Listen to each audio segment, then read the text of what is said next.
Got another feel-good story, which we definitely need, especially when it comes to law enforcement.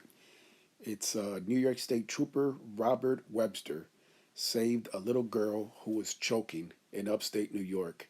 Absolutely beautiful story. Shout out to Trooper Webster. Roll the video. A little girl in Steuben County is alive tonight because of the quick actions of a local New York State Trooper. Our 18 News Corner Bureau Chief Ariel Salk brings us this heroic story.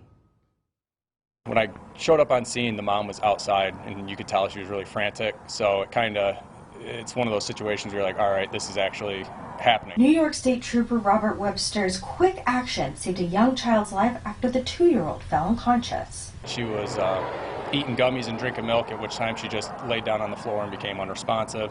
And so with that in the back of my head, I'm like, okay, so she was eating prior to going unconscious. And, that's when I decided to utilize the Heimlich maneuver. Webster had to use the life-saving technique several times on the young child. Told the ambulance, step it up.